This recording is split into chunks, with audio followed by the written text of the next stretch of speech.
Okay, welcome to Vivid Earth, everyone. I'm back today with Ken Cousins from PanTerra. You will remember, or if you, I'm hoping you did watch it, the interview we did about 2 months ago. Um, Ken is the founder of PanTerra Vida and the Gemstone University, for those who are not aware. And he's been championing, well, the truth, I would say, for the last 33 years, but Yeah. certainly common law, sovereignty, freedom, and all of these things that, this audience values. And so we're going to catch up today and carry on where we left off last time. And we're also going to touch today on the monetary system, the switch over to a new system. Ken has been interestingly involved in some aspects of that, and he's going to share whatever he can with us today. Welcome, Ken. How are you? Thank you. I'm very well. Thank you. It's good to be back with you. Yeah, it's good to have you back. So, A lot happens in the span of 2 months. yeah, so much has happened. Give us an update on what's been happening on your side and how things have developed since we last spoke. Yeah. Well, um, basically, we live in a pretty seamless continuum. Yeah, there are events and, sort of spike moments, but we consistently are just every day building what we've been building for many, many years. We, as with many people who are on the leading edge of bringing forth truth and knowledge and integrated understanding of our world and our reality, we live on the edge in terms of money, financial means, resources, and PanTerra is no different. We have had challenges over the years, so a lot of what we have had planned has been built incrementally rather than quantum leaps of exponential expansion. Although we're poised, as many of us around this world are poised to jump off the precipice and be able to start really fully creating and really expanding into our plans and our intentions and all of that. So to say what has been happening in the last 2 months, well, it's more like what's been happening on the greater whole of the world scene, the world screen. I don't think we need to enumerate that. Everybody who's really paying attention knows what's going on. Obviously, there's a tremendous acceleration on the military side of things, and people are sitting on the edge waiting for what they consider or been calling the global currency reset, the revaluation, all of that. So as we get into this conversation, as you and I were talking about before we started recording, I do have a vantage point with certain key information, both in terms of the relationships I have, as well as the long-standing continuum of the work that I've been involved with and PanTerra has been doing for multiple decades. So I do know that dramatic events are here at hand. I mean, they're already happening. That's obvious. But we all are going to have the wherewithal to finally implement and manifest what we've been holding inside of ourselves and working together with each other. PanTerra is a society that has members throughout the world, is no different. Sometimes it's just a matter of scale, and that's all it is. If people have a focus of their mission and their purpose, their will, purpose, and intent, it doesn't matter if it's just a couple, two people who have plans that have been delayed because of all of these purposely imposed limitations, primarily monetary, or if it's a vast worldwide organization and mission or design of what is intended. So the last 2 months is just holding still, continuing to build what we're building and being prepared for what I know is about to happen. So, you would agree that we're on the precipice of something big happening. And we just spoke earlier, a lot of people have been speaking about, no, it's happening next Tuesday for sure. And it's been going on for a couple of years. So you mentioned sort of in their defense, there has been many delays of Yeah. this process. Yeah. And tell us what, I know that you can't speak about everything right now. Maybe soon we will hear more detail, but whatever you can share with us with regards to the currency revaluation and how and when Yeah. it's going to happen. Well, before we do that, the thought just occurred to me that let's go back in time in a time machine. So let's go back to the year 1992. That's the year that my wife, Andrea, and I met in March of 92. And the minute That we was my met, first year at university, by the way. yeah, good. What did you study at university? Well, actually, I studied fine art and jewelry design, Yeah, which was interesting. oh, But good. I'm the type of person that wear many hats. So Yeah, yeah. Well, I went to university 20 years before you in 72, 75, 76, and that's all I wow, did. I had a major. You have to choose a major, and I was actually a philosophy major in the beginning. But I studied everything and anything that interests me, and that's really what really has defined my self-directed education for the last 50 to 60 years. And that's what we have infused into Gemstone University and all the education that we've built, which is really a multidisciplinary, full spectrum immersion in building knowledge, but also working on the more important level of integrating that knowledge, because knowledge without presence of being is just facts. And a lot of hmm people have a lot of facts of what's going on in the world, but they don't have a whole picture or a full integration of what's going on. So I'm quite sure that we can help people achieve another level of integration in our conversation today as to what's really going on.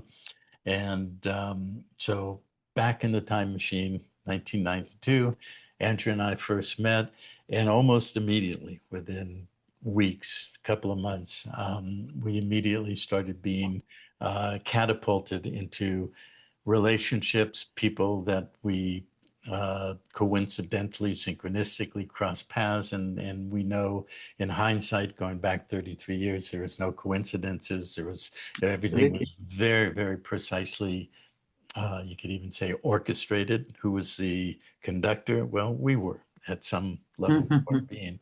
But in the 90s and 2000s, we crossed paths with many, many, many dozens of very interesting things that were both current events unfolding in real time at that time, but that were interconnected with historical context. And some of that historical context, we could say, was in the 20th century, in the second half, the 50s through the 90s, and some of it went very far back. So we were opened up to some amazing history and living history as we went through. And so when people today talk about, there's going to be a global currency reset, or all the things that people have a lot of, for the most part, superficial understanding. They don't really understand the depth of the historical basis of it, or the depth of the monetary system, or how that works with law and money and esoterica and all those things. And these are all the things that we have put together and built over the last 10 to 15 years as a basis of education and personal process towards integration and opening expansion to our higher self, our higher being, in order to have a more complete and full awareness of what's really going on in this reality, in this world. So in the 90s, in 92, there were things going on that really inform and have laid the foundations for what's going on today. There were things going on the military side. We were interacting with people in the military, or very directly linked to military operations.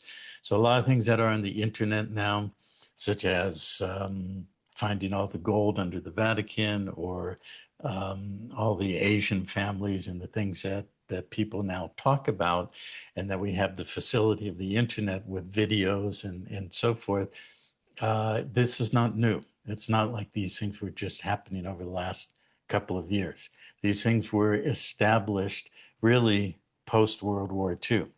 There are things in the full monetary system that go back to the late 40s, the early 50s, that set the foundations on both sides of, if we're going to just say two sides, the good side, the bad side, what was being implemented for the full takeover of the world system, the full integration of what people call the deep state that now has been exposed.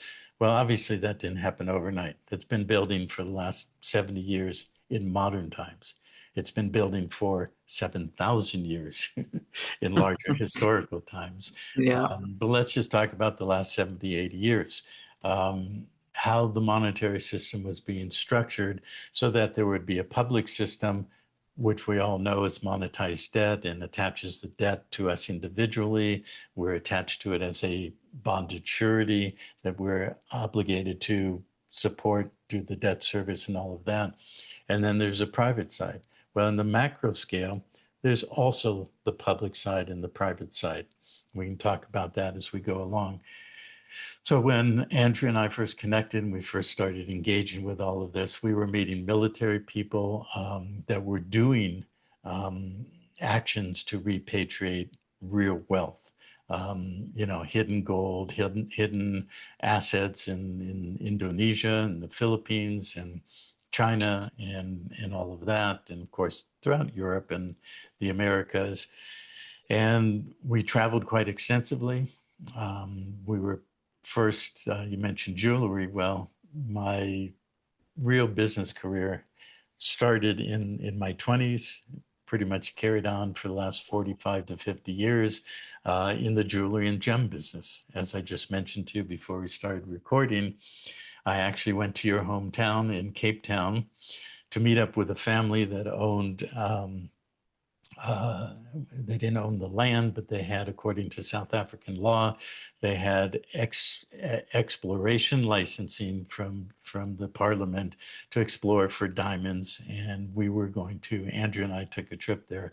We were going to buy that land or that licensing and move it from what's called an exploration license to an exploitation, which means you can exploit what you find. You can actually mine and pull diamonds out and all of that. So I've been involved in the gem business, which took us and took me all over the world. South Africa, Mexico, several places in Africa, many places in Asia, and all of that.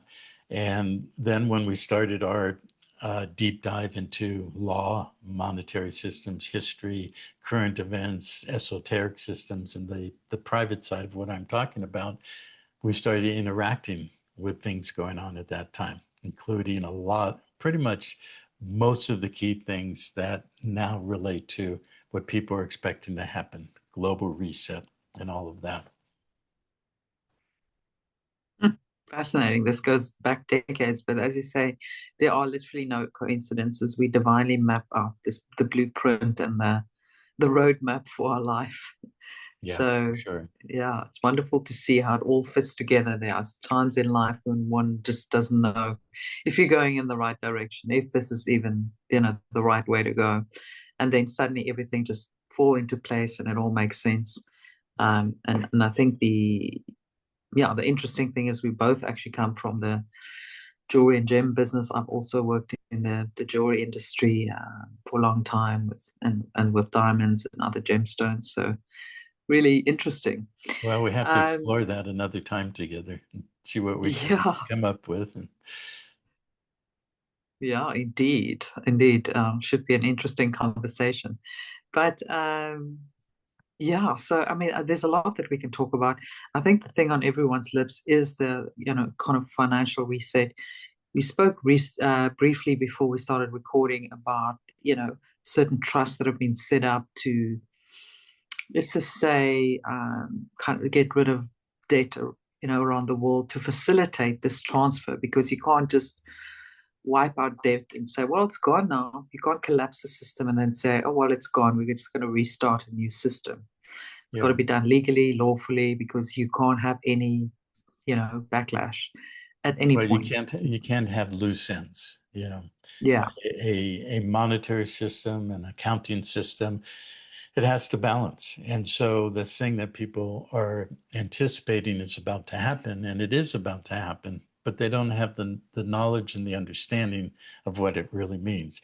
For most people, when you say, well, there's going to be a new money system or a monetary system or new currency, they don't understand what that really means. Most people's understanding of money is simply, I either have these pieces of paper that fold up neatly and I can put in my purse or wallet or my pocket, and that's Monopoly money. money, Yeah, really. that's money. I can go to the store and I can buy milk and bread for the children.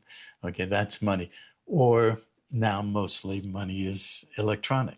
I can go to the bank and or I can go onto my computer screen, and that's where I find my money. And then, but people don't understand the mechanism of monetization. Monetization.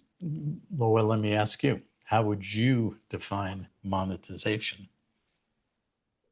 Well, we have this system of basically promissory notes that we use, as you said. They're not valuable in themselves because, in fact, they're not backed by anything, the fiat system that we're using.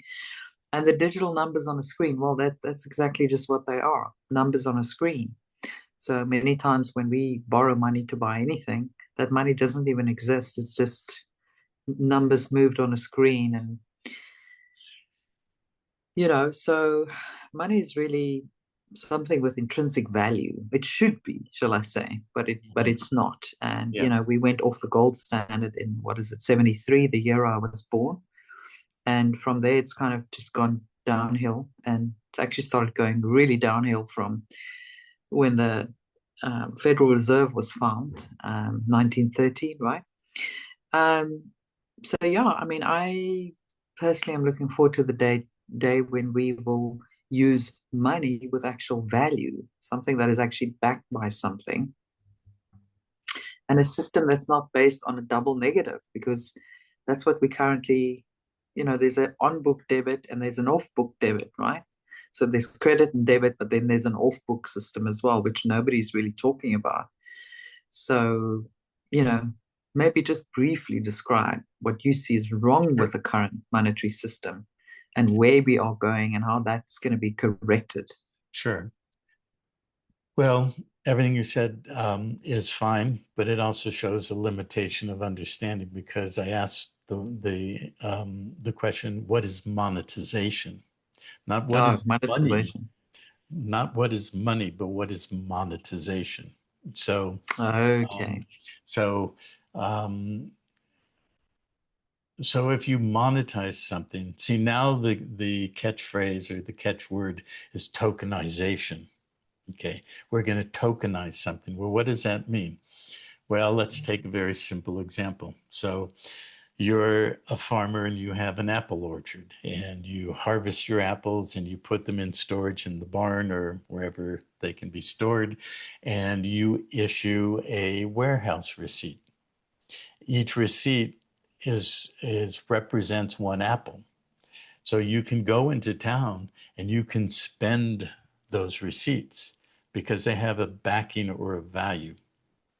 So you can, let's say you harvested 1,000 apples, so now you have 1,000 one apple receipts. You can go into town, you go to the butcher and you buy some meat, and you go to the grocer and you get some fruit and vegetables, and you go to the other farmer and you get some milk, and to go to the baker and you get some bread. Okay. And you pay with your Apple warehouse receipts. So then the people who receive that can come to your barn and say, well, I've got 5 of your apple receipts, so here they are, and give me 5 apples. You've just monetized your apples, okay? And you are a private banker when you do that. You've created you're a bank of issue. You've issued a monetary unit that represents something of value. And that's what we would call a parity system. Your unit of value, an apple, is equal to a unit of measure, your 1 apple warehouse receipt. So there's no inflation involved.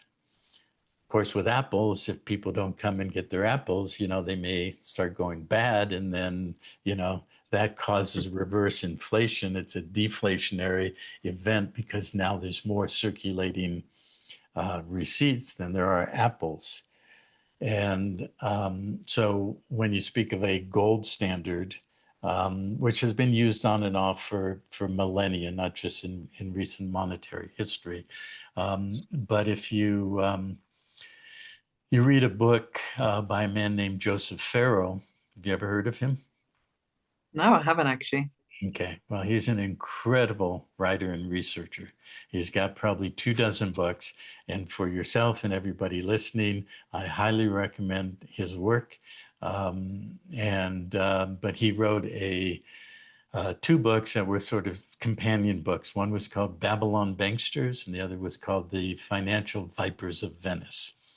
And in the second one, in The Vipers of Venice, he shows or delineates in the research and what he writes and what he correlates to real notated sources, that Venice is really the primary point of origin. People have heard of the Venetian oligarchy or the black nobility. Well, you're really talking about Venice. Venice was in a very specific pivot point geographically between East and West. So they traded East into Constantinople, eventually the Ottoman Empire, and then beyond that into the Far East, into Asia and all of that. But they traded West into Europe and eventually into America. In about the 1200s, they migrated knowing that certain things were collapsing in that pivotal position they had from about the 4th century to the 14th, 15th century. And in the 1200s, they went to this place called the Netherlands. And why was it the Netherlands? Well, theoretically, it was because a lot of that landmass was underwater. That's why they had to do all the dikes and everything. But it was also mainly esoterically because they came from the underworld and all of what that means. But the Venetian oligarchy, the black nobility, moved into Netherlands, eventually took over the banking system in England by and through the founding of the Bank of England in 1694. And but they played metals against each other because one side coveted gold, which was Europe. The other side coveted silver, which was Asia. And so the book Babylon Banksters goes into the depth of how that was set up, and then continues with the Financial Vipers of Venice of how that was brought in. And Joseph Farrell, is essentially is a quantum physicist, not in practical terms, but in terms of education, his knowledge. And so he relates how quantum physics was correlated to the monetary system and how the Venetian banks and oligarchy used the principles that come from Hermeticism and ancient systems going all the way back thousands of years, how they used that to control and play one side against the other and amass this vast amount of wealth that they eventually brought to the Netherlands and then to England. And there you have the modern, Bank of City of London, Bank of England, and everything that comes out of that. So one of the things he talks about is the fact that they controlled the mines. And by controlling the mines and controlling the governmental political structure because of their wealth and their position in banking and the control they had over commerce, they implemented what we now will call the gold standard.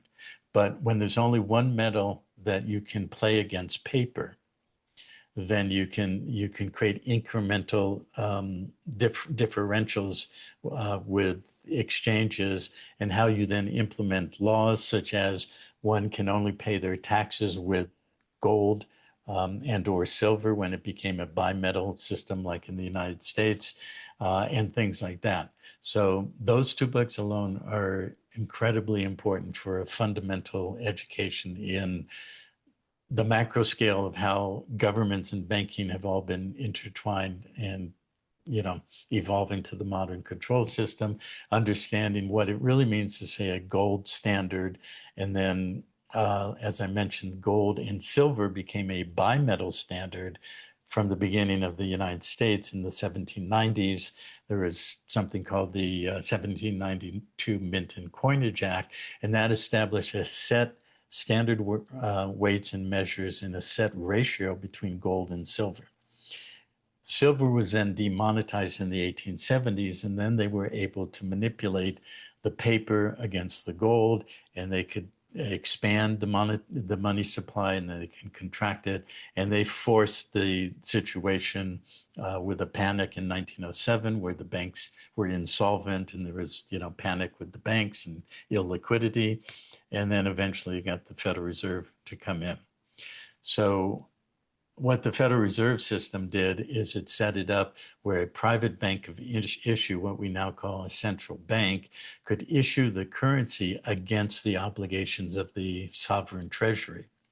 And that's what existed in the United States and worldwide, basically, but starting with the Bank of England in the 1690s and then the Fed in the 19-teens, so that you could create a bubble and issue a lot of paper. And see, once you start issuing paper, you don't have a parity system. You don't have one unit of measure for one unit of value. You have, so if you were the apple farmer and you had 1,000 apples and you issued 2,000 certificates, you've inflated the real value. You've reduced the currency value in half. And if you can parlay that and play it against, supply and demand, you can end up, that's a simple base, but you can end up with the modern monetization of debt. And so in one way, you could say, yes, there's nothing backing the fiat currency. There's no real value, but on the other hand, there is something backing, and the value is the living being who has not only the capacity to work or create value in manufacturing or things like that, but ultimately in the multidimensional level, could call it the esoteric level, what's really being attached to the bonding of all the living beings on the planet is our life force, is our connection, our source connection to how creation actually flows through living beings who are actually grounded in who they are as creator beings, which is what we talked about in our last conversation together. And so the key point is monetization. What is it that you're monetizing? In the existing system, they've been monetizing debt, hypothecating the ability for the individuals, the corporations, and the businesses to work in the future to create value that will be monetized, that will then support by debt service the debt that's created today. That's called a hypothecation. Hypothecation is projecting value creation into the future and monetizing it today. When they monetize it today, they are bonding the creator, you and me and everybody who is going to be bonded as a wage slave and have to debt service and pay the monetary issue back, bonding our life force, bonding our ability to create, projecting it into the future. So that can work if it's an honest system. But of course, it's not an honest system. We know that.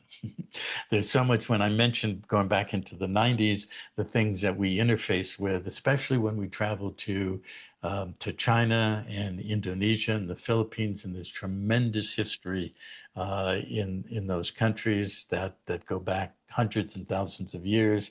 There's tremendous history of the families that going back to when they were trading with Venice in the 1200s, and well, actually way before, because Venice was founded in the 400s.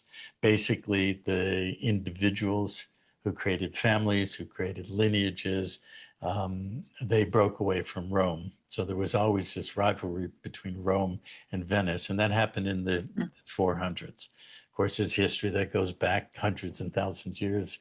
We'll leave that for another time to discuss. But they set up what they set up in Venice because of the water. They could defend themselves better as a water, um, uh, you know, um, what do we call it? Plantation, not a plantation, a colony, but basically a settlement on land surrounded by water. They became a naval force. And basically by having that naval capacity, they could go to Constantinople, they could go to the east, they could go west, and they could play one side against the other. And they accumulated vast amounts of wealth. So when we're talking about the currency reset, it's really a misnomer. The currency is not being reset. It's the underlying foundation of what is monetizing real value that has real physical world economic relationship to what is created within any bordered domestic zone, call it a country. And there's 200 to 250 countries and a lot of sub-entities, tribes, and so forth. But if each one of those aggregate whole of a grouping of living beings is creating value, they can monetize that value. Can they monetize more than what they create today? Well, yes, you can extend it by hypothecation into the future, but it has to be grounded on real value that's being created and the hypothecation going into the future is what we call credit. And the word credit is based on the Latin word credo or credere, which means to believe. So you issue me credit, and because you believe I have the capacity to create value, that I can really settle and close that credit. And that gets into really basically what is the difference between currency, credit, and coin. Coin is actually real money. The coinage acts that are set on standard weight and measures that have fixed ratio between silver and gold.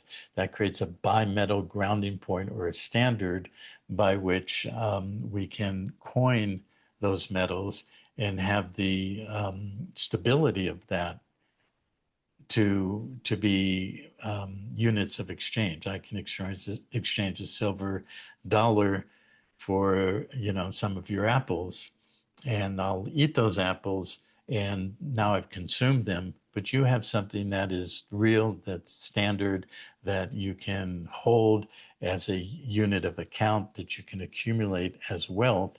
And when they removed all the metal from the system, which happened in two steps. The gold was removed in the States in 1933.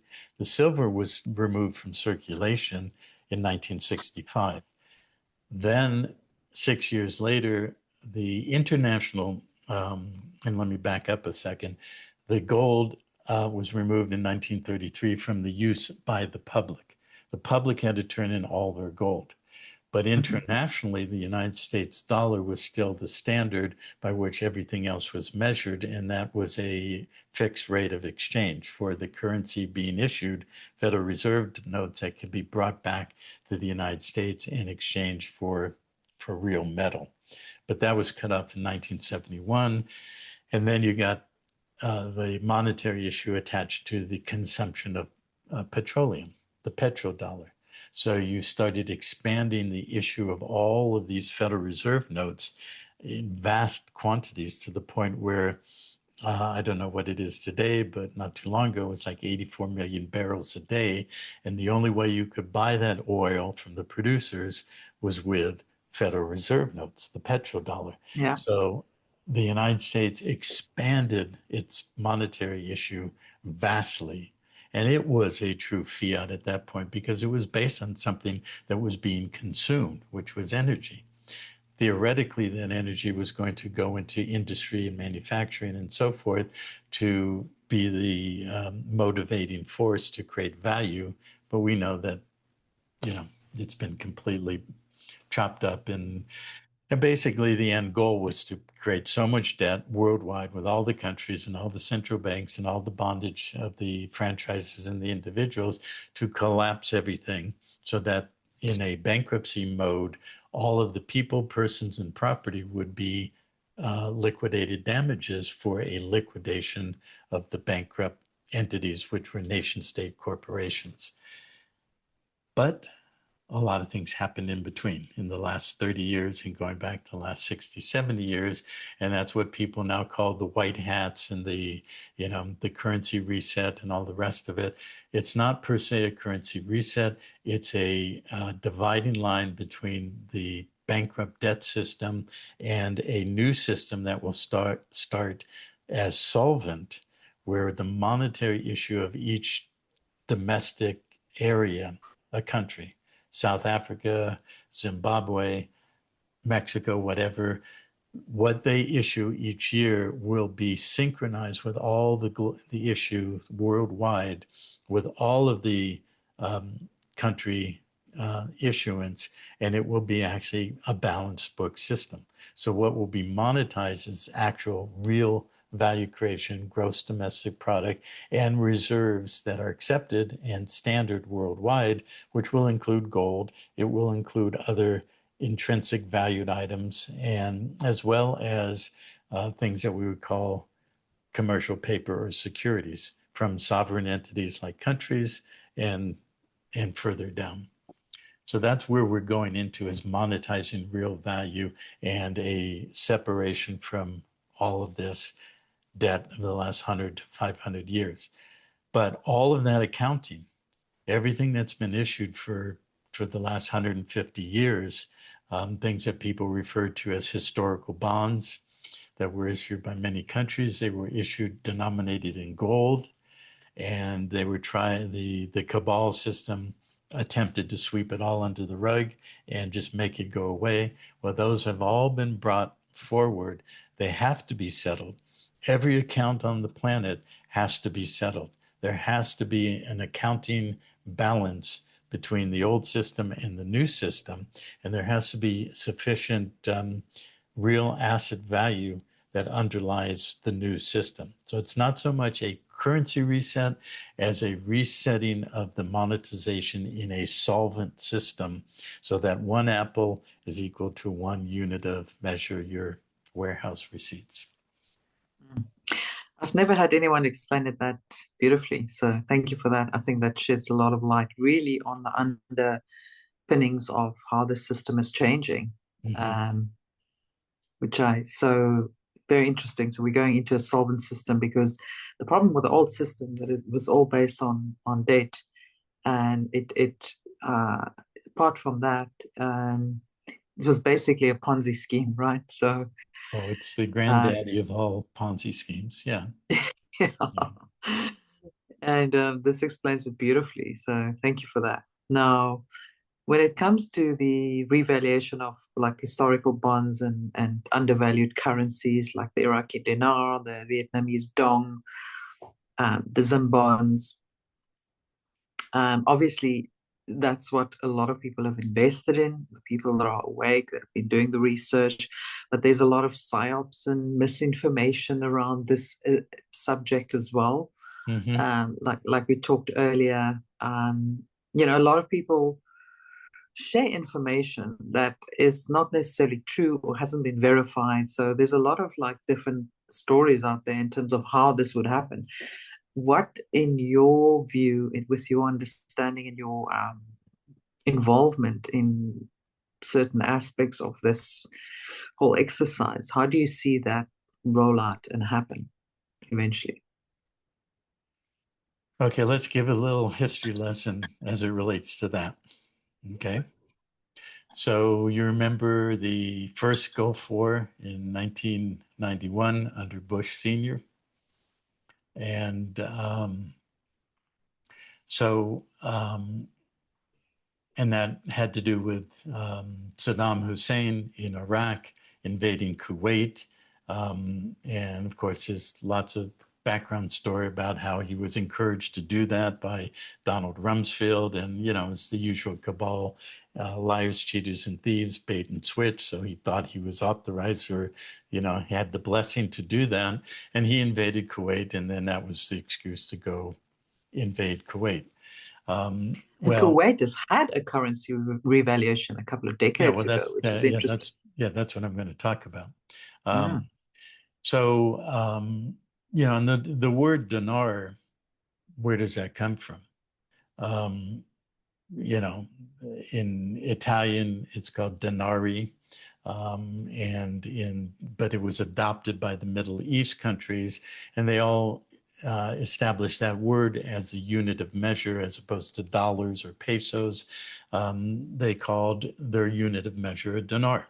So all the Gulf countries, Kuwait, Iraq, Iran, there were 7 or 8. There was something called the Gulf Currency Cooperation Committee or something, GCC. And there were fixed rates, relatively fixed rates, because they were all oil producing. So they had this high value of what the oil was against the dollar, and it was generally in the $3 to $4 range. Most of or pretty much all of those countries. The Kuwait dinar was somewhere in that range, $3.30. When the Iraqi dinar was collapsed, it was about that, $3.22, 24 cents against one dinar. So one dinar was worth 3 to 3.5 times against the dollar. Why? Because it was also interconnected to the production as primary producers of the oil or the petroleum that then interconnected to the Federal Reserve dollar, and they fixed it at those high levels. So, and of course, we know that over 100 to 150 years, World War III was always scheduled and scripted and planned to happen in the Middle East. And it was always going to be about oil and who controlled the oil. And we can go back into World War I and how things were divided up after the Ottoman Empire was ostensibly collapsed after World War I. And there was the British Mandate in Palestine and all of that stuff. And Lawrence of Arabia, who everybody has this fantasy that he's this great hero, but he was a British agent, and a major part of him being in Arabia was to set things up in the 20s for what was going to happen in World War II and then into the 50s and 60s. So these things have been planned for hundreds, if not thousands of years. And so the Kuwaiti dinar, when the U.S. went to war with Saddam and had this first Gulf War, and if you remember, Saddam retreated and set all the oil wells on fire, these big plumes of black smoke. Do you remember that during that war? Mm. When you were going to university, actually, in 1991, Mm-hmm. 92. Mm-hmm. And they collapsed the Kuwaiti dinar. Part of that was because Saddam came in and he just flooded the market with counterfeit Kuwaiti dinar. So that was in 91, 92, 93. So in 94, they issued what they called the NKD, which was the new Kuwaiti dinar. And so this was to stabilize everything, but they had already collapsed it. And all of the guys on the inside, under the bushes and, Yeah. all the nasty ones, they were all in on it. So they all were given vast amounts of new Kuwaiti dinar. And what was set up internationally is the new Kuwaiti dinar was printed in physical form, in actual notes against the treasury. And they were put into containers, huge amounts of containers, navies full of containers. They were all shipped to all the manufacturing countries, especially in Asia, Korea and Thailand and Indonesia, and they were given to those countries. So containers full, and they were stashed somewhere secure and safe. And they were told that they had to hold those for 10 years. And they would be able to retire them and go back to the, like warehouse receipts, go back to the treasury and be given fungible, usable currency in the new system. In exchange for that, they had to issue credit.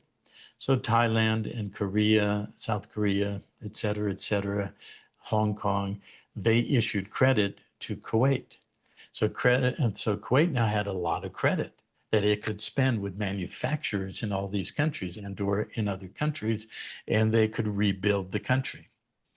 And so that led to when? 2004, 1994 to 2004. The reason I know all of this is because when I was going to China and Philippines and Indonesia and connecting with a lot of banking and a lot of very hidden esoteric things going on in the world at that time, I was working with a man who lived in Spain at the time, but he was Australian, and he had left Australia and he lived in China and Hong Kong for like 3 decades. And he met all of maybe not all, but he was very connected with the large portion of what people call the Chinese elders, the Chinese families that go back The dragon families. go back hundreds and thousands of years, who had been accumulating wealth that Venice and Europe had been bringing over to buy all their goods, their silk and so forth, for hundreds and hundreds and hundreds of years. They had accumulated it. This is a vast amount of wealth that accumulated in the East that now is being brought in and being, is already done, has been set up into the new treasuries in the new world system that all the countries have agreed to, and that underwrites the real world reset in terms of monetary. So again, going back to what I said earlier, people think of money as paper in their pocket or electronic digits, and they think in terms of, oh, currency reset, there's just all this money, whether it comes from this trust or that trust or the other trust, and it has nothing to do with what they call money, what most people think of as money. Because that's just currency, it's just fiat, and they're just thinking, oh, I'm going to take my dinar and somebody's going to give me, I have $1 million, somebody's going to give me $5 million or whatever people think. And it can't happen that way because it has to be done on a solvent basis, meaning there has to be a unit of value against any unit of measure. And over the last 15 to 18 years, almost 20 years, Iraq has produced quadrillions of dollars. Zimbabwe has produced quintillions or septillions of these $100 trillion notes. You could have, a quintillion worth of Zimbabwe dollars in your pocket, and people think they're going to get a call and an 800 number and they're going to go exchange it. And there's lots of people out there who believe they're going to get 1-to-1. Oh, I have this Zimbabwe 100T note that I'm going to go to the bank when they call me, and they're going to give me $100 trillion. I'm going to be a trillionaire. Doesn't work that way, But the precursor to the Iraqi dinar was the new Kuwaiti dinar. And they set it up with what I've just described, with the 10-year maturation date. And I met this man. His name was Ivan. He was Australian. He lived in Asia, mainly China and Hong Kong, and then he eventually settled in Spain. And he was very connected at very high levels. And he was linked up to the Thailand royal family, who had been holding these containers for what they did in 1994 to issue credit, as I just described. So he had connections to the royal family, and they were trying to bring it back to Kuwait and settle it and get monetary issue against that hypothecated credit in terms of physical notes. It's no different than what they did in Iraq. And I used to go frequently to Hong Kong and China in the early 2000s, and I was going back and forth, and I was constantly working with Ivan because I had connections and I was meeting key people in banking and so forth. And we were working in tandem between Asia and Europe. And all I can say in summary is we could never get that completed, even though we were authorized representatives of a sovereign entity, the royal family and treasury of Thailand. It could never get settled. So it was a bait and switch. This is what the cabal and the Venetian, the financial vipers of Venice, they've been doing for hundreds and thousands of years. It's always been a bait and switch. It's always been the same thing. So now in the modern times, since the 1950s, in terms of aside or side by side or parallel with the uh, um, what was I going to say? Parallel basically with the public system and the petrodollar and everything. There has been for 70, 80 years a private side to what is issued by the banks, by the central banks and by the prime banks in essentially primarily New York, London, Singapore, Tokyo, Japan, and some other second level countries. And what's been issued is essentially the same thing. Whether you issue a container load of a new Kuwaiti dinar or NKD and say, hold this for 10 years. And then when it's matured, you can come back and get real credit, to be able to buy apples in my apple barn treasury. But it's always been a bait and switch. So that system started in the 50s in something called the Marshall Plan. Remember the Marshall Plan that rebuilt Europe? Well, what they did is they started something called issuing midterm notes, which were 10-year notes that were issued in the same way, whether you have a container load of Kuwaiti dinar, or you have one instrument that says this instrument is face value worth $100 million, and you can come in 10 years when it's matured and buy it. I mean, deposit it and you'll get $100 million.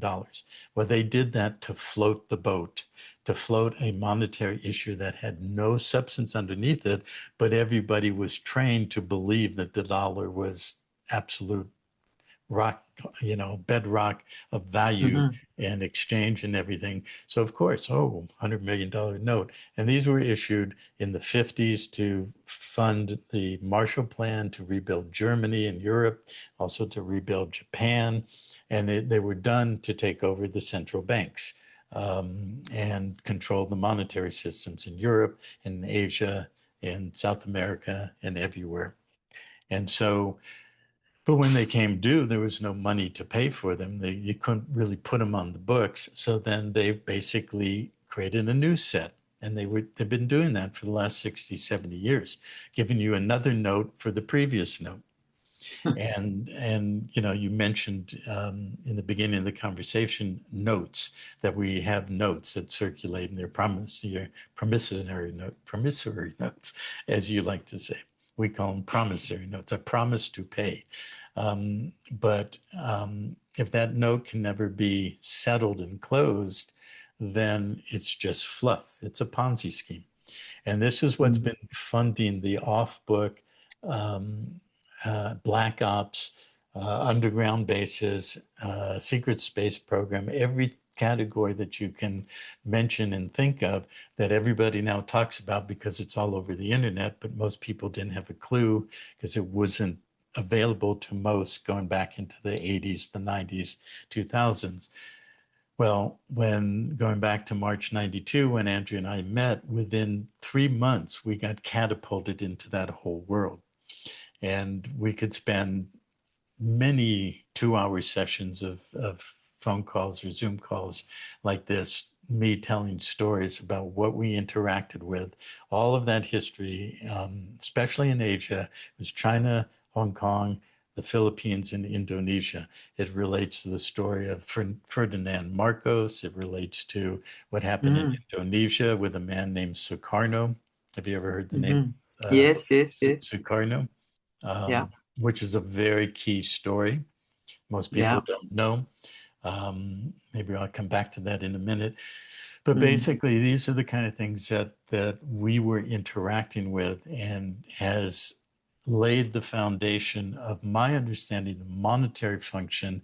Then, as I started studying the law and the legal context of it, and this is what we teach in Gemstone University and in PanTerra, so that people have a true comprehensive whole understanding and true factual and awareness integrated grounding in both world history, current history, ancient history, and everything else related to it, whether it's history of Rome, history of Sumer and Egypt and Babylon, all the esoterica. And this is a whole system awareness of one's one's being. So there's a Yeah. lot of, we just have to call it ignorance of most people who just see things superficially. Oh, there's going to be a currency reset. That means I'm just going to, have these piece of paper and I'm going to be able to exchange it and I'll have millions, billions, and trillions.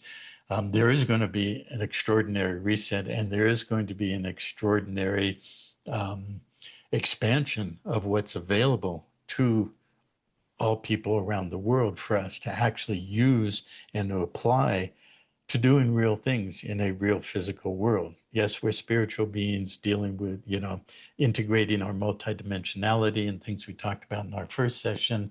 But the real work is, if we talk about uplifting humanity, a rising tide raises all boats.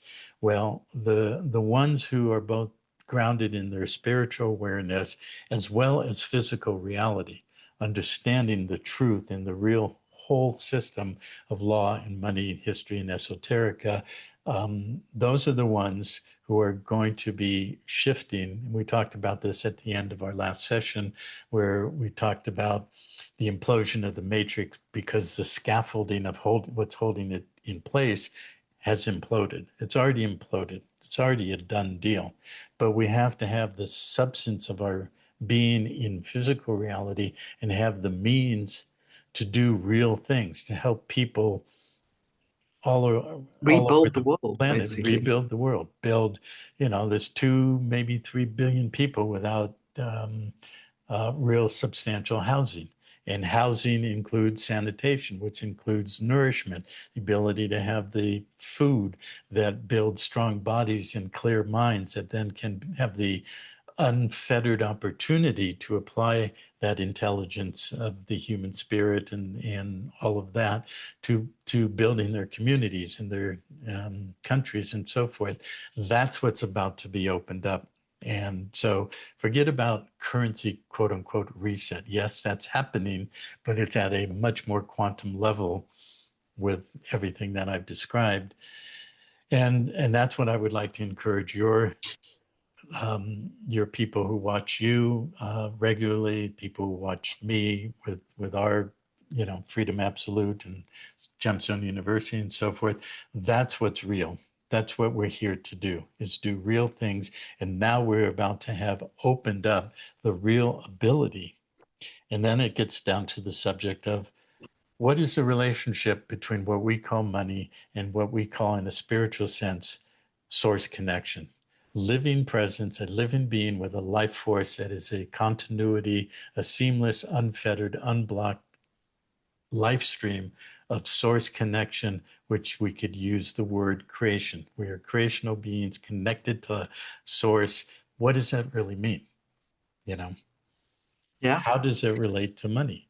Well, what it means is we have been in a containment field, a hologram that we've been in for millennia, eons of time, even more than millennia.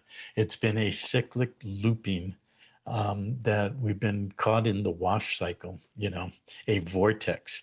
If you look in a washing machine or a river and there's a vortex and it's constantly looping, and you put your little boat in there and you think you're going somewhere, but you're never leaving that, that's an analogy, a metaphor, but it's actually literally real in terms of our life force and our source connection.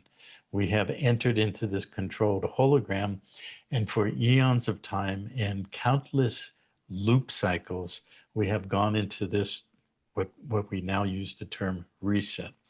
And so there's been this conflation, which means merging of two concepts into one where there's real fact and there's mythology or illusion, and they're put together. So this whole thing of creating this currency reset meme in people's minds is actually a bait and switch. It's another bait and switch of the elite deep state cabal to get people to be thinking in terms of a reset. What is actually being reset? Who is actually directing it? Is it we who are source connected, who have been parasitically attached for unlimited, countless loop cycles and resets? Are we actually directing it, or are we being controlled with a lot of myths and mythologies and memes to think that, oh, everything's wonderful because it's money. Money is going to be currency reset, and then we're going to have all this unlimited, ability. We can buy cars and boats and planes and trains and everything. But most people, because, just like you, I've interfaced with a lot of people for many decades, and in the new age reality, in the metaphysical world, in the multidimensional world, spiritual world, and also in the real world. And I have a juxtaposition of seeing all these facts that I've actually lived and integrated with my research and study and actual application side by side of where all this fantasy and mythology is developed and sustained. And most people don't understand how they're controlled when they think they're doing real work, real spiritual work, and so forth. That's what my work is. That's what PanTerra is to rip the veil and really expose what's actually real versus what is fantasy and mythology.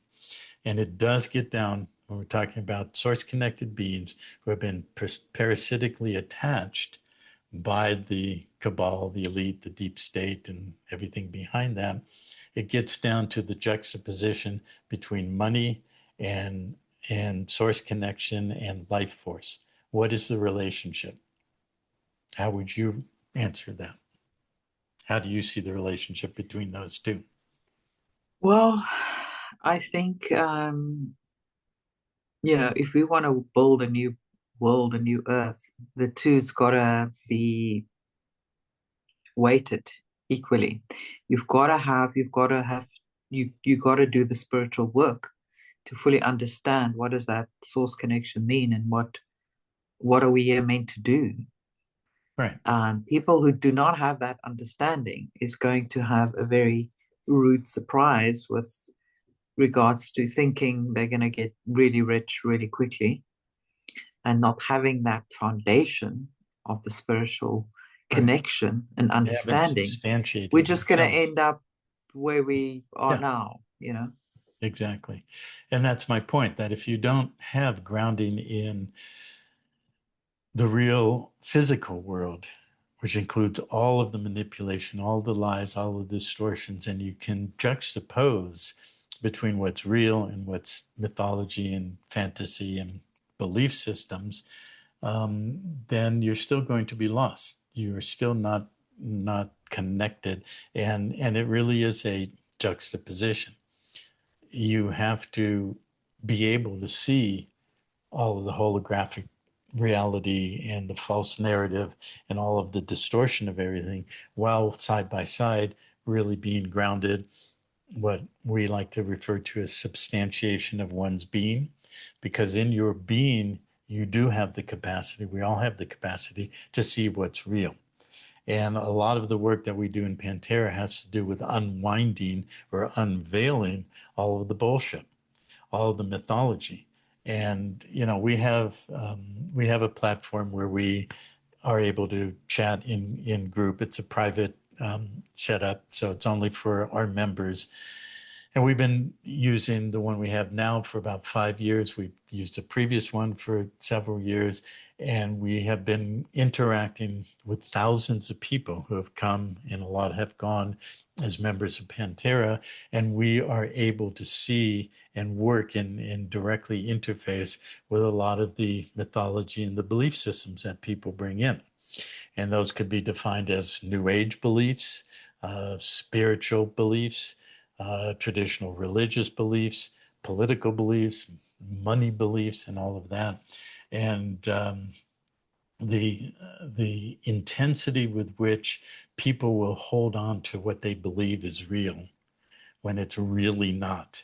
And we have the very easy facility to see the difference between what's real and what's not because of our vast experience, because the integration of real experience, interaction with all these things that I've just described, just a few of, and deep research in all these subjects, including the metaphysics, including the fact that when I was in my teens and 20s, I was a card-carrying New Age, raise it up the flagpole. I believed in all those things. I believed in ascended masters and all of those things.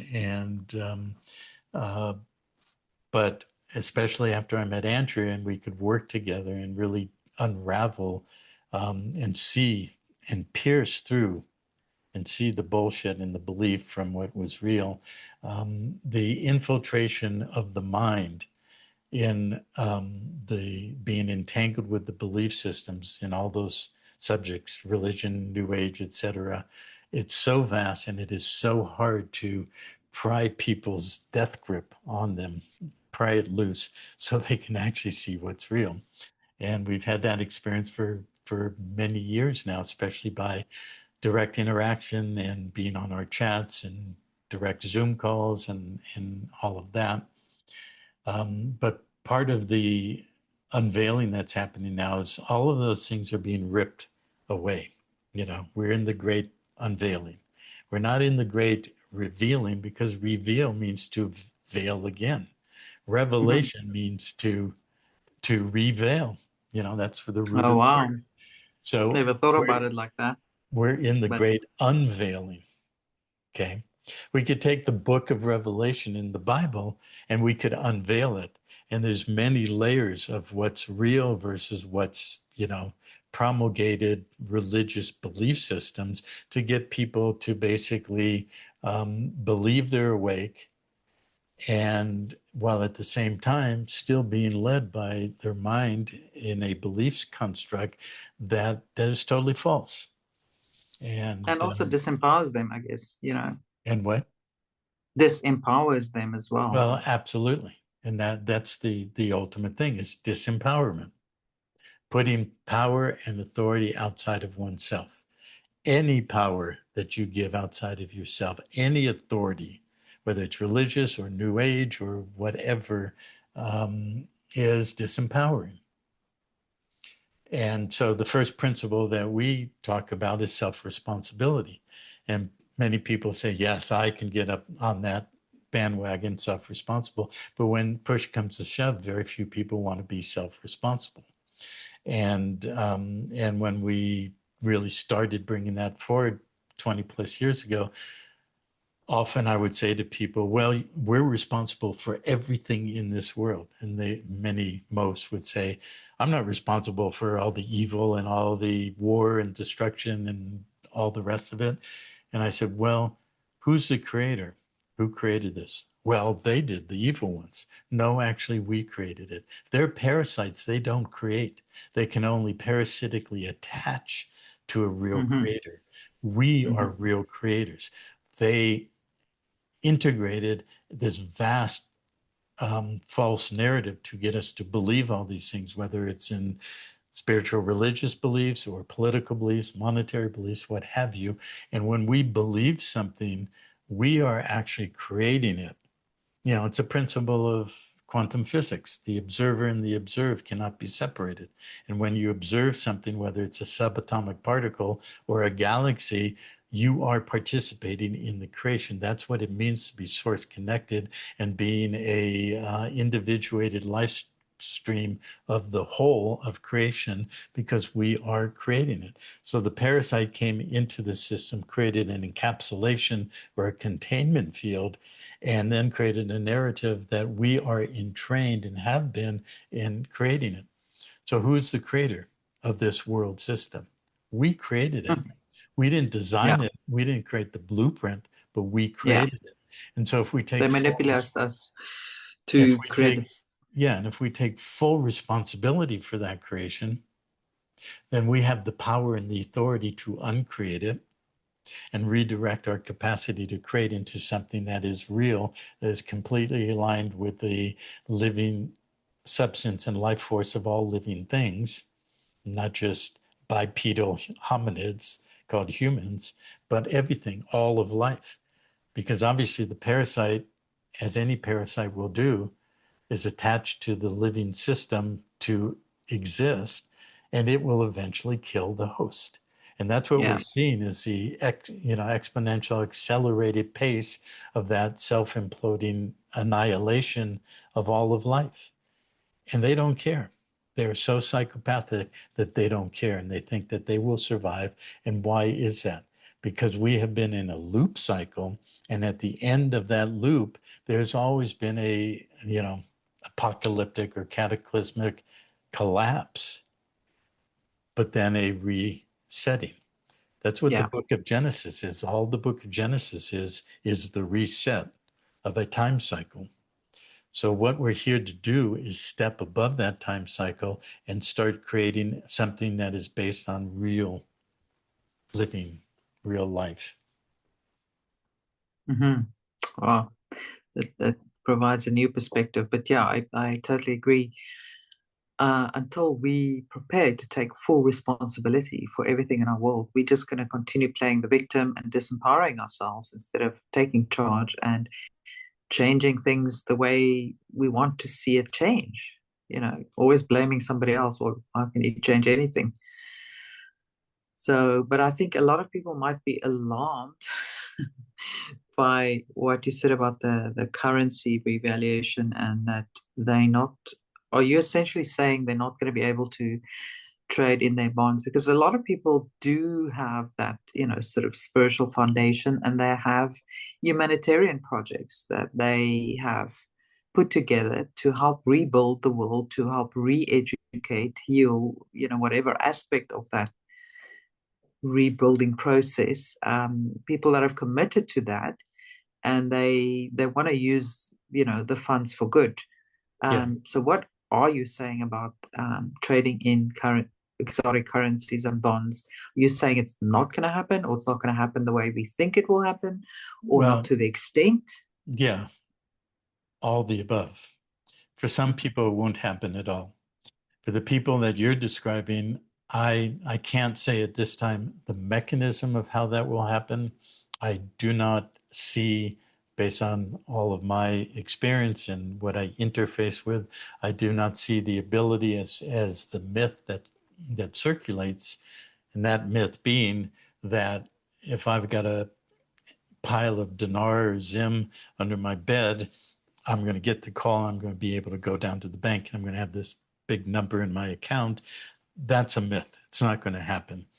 Um, and there's a distinction between what I call, and you just mentioned, historical bonds. Those are real bonds. Those are bonds that were issued by Germany and the United States and Peru, and a lot of them in China, and they have uh, direct obligations of the sovereign that issued them, sovereign being the state, whichever of those countries. There's been a process of registering one who holds those over the last 10 and maybe more than 10 years, 10 to 15 years. Those are bona fide, and those are very strict in terms of the contractual arrangement or agreements of how that's going to happen. They've been registered, they've been set, there's contracts in place. Those will be released once everything activates. And the holders of them are people who have, and there are many people around all over the world, that they have real projects, whether it's humanitarian, environmental, infrastructure, economic, social, whatever. And those are well-structured, well-established projects. Somebody coming off of the street who just has ideas in their head, yeah, well, I'm going to do a healing center. I'm going to do this. Yeah, I'm that's going to that's go. how I've been wondering as well. They have no idea how to do Yeah. that. They've never run a business, maybe. Yeah. You know. They're not going to be able to do that. They can be linked to projects that are going to happen, and there may be a short-term um, collapse of myth and belief systems that a lot of people are going to have to experience. But when all is said and done, there's going to be a vast and, to me, ever expanding monetary capacity for everybody who has real intent and actually applies that intent to do something big or small. The availability of funds or capital to do that will be available. So everybody can both prosper and can manifest what they're here to manifest, which gets back to the issue of source connection as a real creator versus a parasite. which let's set that aside still for a moment. The ones in between, I can't say that I know exactly how they're going to be handled, but think about it. If there's probably worldwide 20 to 30 million people holding these currencies. And the Iraqi dinar, see, we can go back to what I was saying with the NKD in 1994 to 2004.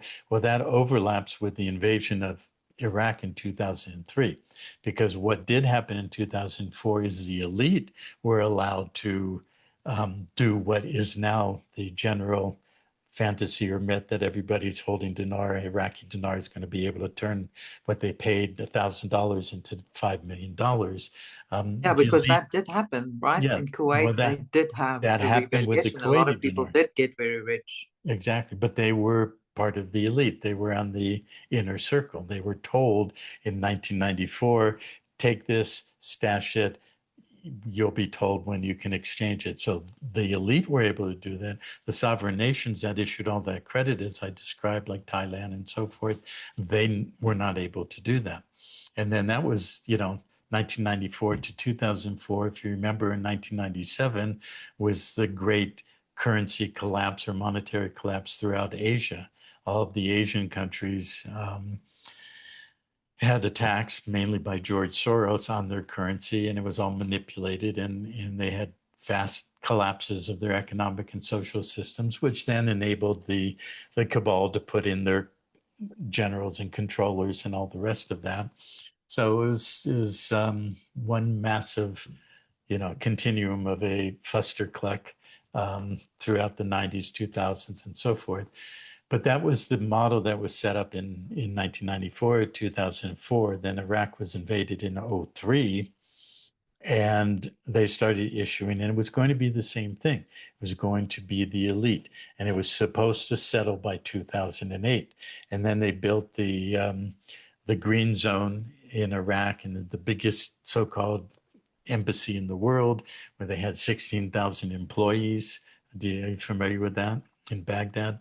And but that was going to be the reset, essentially the return of the Babylonian system. They were going to reset it and collapse the US dollar, collapse the bankrupt nation states, and go into the current Klaus Schwab reset, the Great New Reset, World Order reset. New World Yeah. Order, the collapse of everything, where your money wasn't worth anything, and you had to come into the exchange centers and say, and sign your life away for eternity. You would be contractually bound, and your posterity, your genetic lineage, would be bound to the control system, so that this endless loops of resets would happen over and over for infinity. And infinity is just a loop. It's a sideways 8.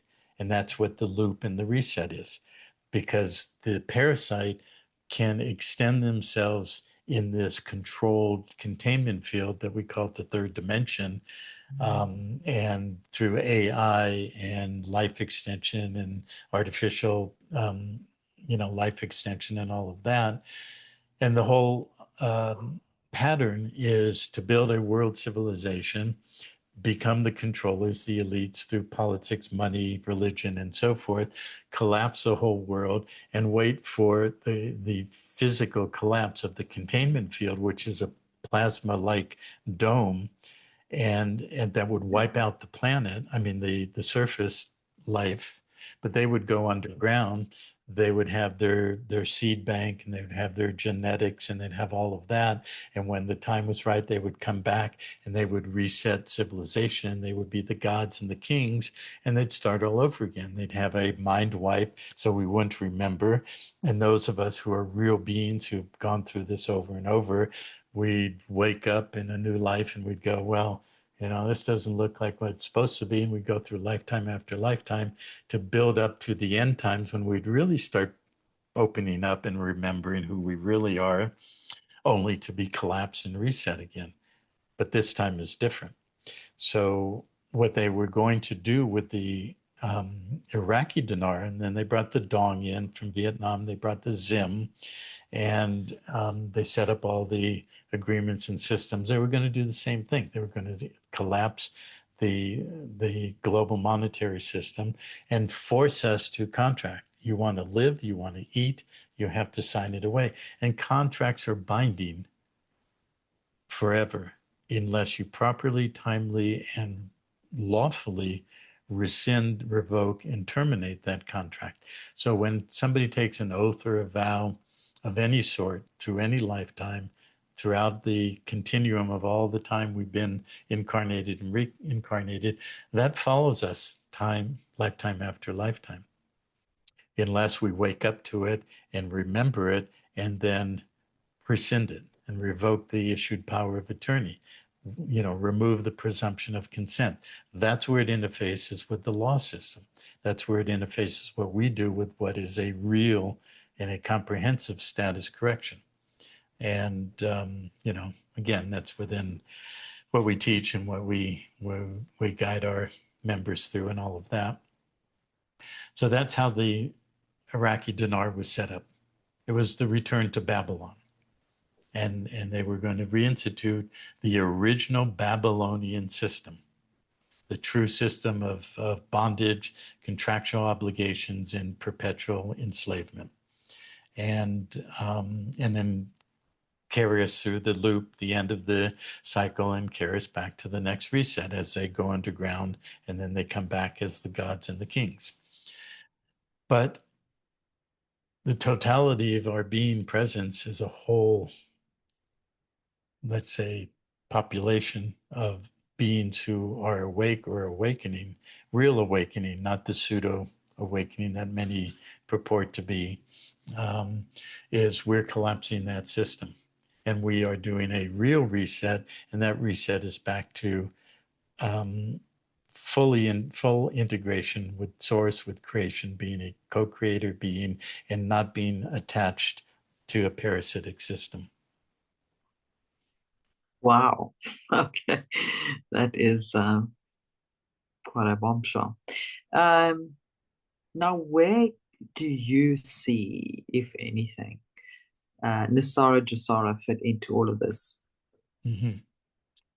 Well, the original Nasara, as the legend goes, do I have absolute direct knowledge and experience of it? No, but it goes back to the 1990s, 90, 91, yes. 92. There was something that was very real, that was a co-parallel function along with Nasara, and that was called the farm claims. And the farm claims originated in the 70s when, if you look at the history of the 20th century, it was a systematic expansion and collapse. And every time you expanded, or they expanded the money system, and they made easy credit, and then you could spend credit, but it was attached by, collateralized obligations. So if you expanded your farm because you had all these newfangled equipment and new seeds and all kinds of new things. And hey, if you just get all this stuff, you're going to double, quadruple, octuple your production. You're going to bring more money. And the farmer says, well, but I don't have the money to pay for all of that. Oh, well, come on down. We'll give you credit. And then they obligate the debt service and the farm and so forth to that, and they expand the bubble, and then they collapse it. It's cyclical. They've done it every time since the 1930s. It's called a flexible monetary system. It can flex and expand. You can't do it when you're grounded in a parity or a fixed standard, like a gold standard or gold and silver standard, but you can do it when you have a completely flexible monetary system that you control. So they did that in the 50s and 60s, and then they collapsed all the farms, and most of them went to foreclosure or bankruptcy, and they took all the farms and they aggregated them into the mega farms and the industrial farms. And then you could do mass glyphosate and mass terminator seeds and all the rest of it to control the food system. But a group of farmers came in to the political arena, and they sued, and it was a class action suit, and it went to the Supreme Court, and it was settled in the late 80s, early 90s. And there was something called the farm claims. And basically the settlement was, yes, we will compensate everybody who's been hurt in the farms, but we can't do that for a exclusive class. We have to do it for the general class. And that general class was all the American people. So then they set up this farm claim process. You've heard about it. You're shaking your head and Yeah. you know about, well, this is how it was. So in 91, 92, there was a few key people who was actually was led by a military man, an ex-colonel. And when I say right after Andrea and I met in March of 92, we got catapulted. That was the first thing we got catapulted in. We met a key player who was connected to the man who was this colonel who led the whole thing. It was a military operation. And I became an authorized agent. And anybody who wanted to do that, they would pay $200. I got to keep 50 and I give the 150, and that was their fee to get entered into the registry. And there was a set of questions. Have you ever been, did you go to high school? Yes or no? Did you go to college? No. Did one of your parents die of a disease, cancer, heart attack, or whatever? And every time you checked one of those off, did you file bankruptcy? Did you have a foreclosure? Did you have a repossession of your car? Check one off, it would give you a credit. We'd add it up, and then your number would be like 30 or $40 million, some much higher if they had a lot of problems in their life. And those were the farm claims. So that happened concurrent with NESARA, which was supposed to have been issued by the during the Clinton years by the Congress, but then it was sealed. It was supposed to be activated, and then there's the story that it was going to be activated on September 12th, 2001. 911, and so the day before 911 happened, and that could be absolutely true. It could be relatively true. It could be a urban myth combination. I can't say for sure, but I do know way back then in the 90s when 911 happened, because we were connected to the circuit of people that we knew about that right away. So we knew about NESARA going way back then. The original NESARA stood for National Economic Stabilization and Recovery Act. Yes. But then when Bush was president, he changed it. He changed it to something, I forget exactly, but it was security instead of stabilization. Yeah, exactly. Yeah. And so this is what they always do. They mirror things, because that's all they've ever done is mirror. They're masters in mirroring something that's real and creating an obverse and has the similitude of reality that attracts most people who don't have the perception and capacity to see through that veil and see the mirroring. And in a whole system, quantum of the whole world system and history, that's what I was leading to ask you. How do you see source-connected beings side by side or juxtaposed with the money system? The money system is an obverse mirroring of source connection. How we create, as people refer to it as the source code. Well, the source code is essentially we are eternal and universal beings.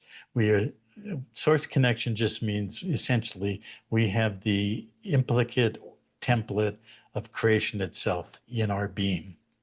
It may be coded over with entanglements and distortions, beliefs, and all the rest of it, but our true being is one and the same with all of creation. So we create, and we're like a universal stem cell. Biology or biological stem cell is a stem cell can adapt or change any form to whatever is required to repair the biological system. If a heart needs to be repaired, it becomes a heart cell. If a liver, all of that. That's why people want to have heart stem cells to heal themselves or repair. Well, we're like universal stem cells. We can come into a creational field and we can create as we will and direct our creational intent to create anything we want, as long as it's in alignment or co-creative synchronicity or synchronous with life itself. It doesn't harm anyone, doesn't harm life, and all of the rest of that. But what the parasite did is it created a mirroring of that source code, and it created a monetary code. This is why everybody is so intent on projecting outside of themselves the power of money, because it's Yeah, really because the that's what they obverse. think is their value, Well, that's what how they much money think they is, have. yeah, that's what they think is what they can create with. But for every Yeah. dollar in your bank or your pocket, it's actually debt. And that debt is attached to a living being somewhere. So if you accrue and accumulate more Federal Reserve debt instruments, that takes away from the other. You know, that goes back to the false New Age belief of the law of attraction. Oh, I can just attract, a mansion or a car or whatever I want. Well, when you're dealing in a monetary polarity, if you attract through the money system, because it's limited, it's not unlimited in as creation is, it's controlled and it's limited. So if I'm in the law of creation mindset and I pull something to me, I'm pulling it away from somebody else. I'm accruing monetized bonded debt that somebody's life force is being depleted by my so-called prosperity. And that's one of the biggest myths in this whole new age, you know, mess. And that's a belief system that's been inculcated through all the control systems, the original new age stuff that came out in the 1880s to the 1920s, and everything that emerged in the 60s and onward. And it's a complete Tavistock CIA controlled system to get everybody's mind believing, because it's nothing more than a system of musical chairs.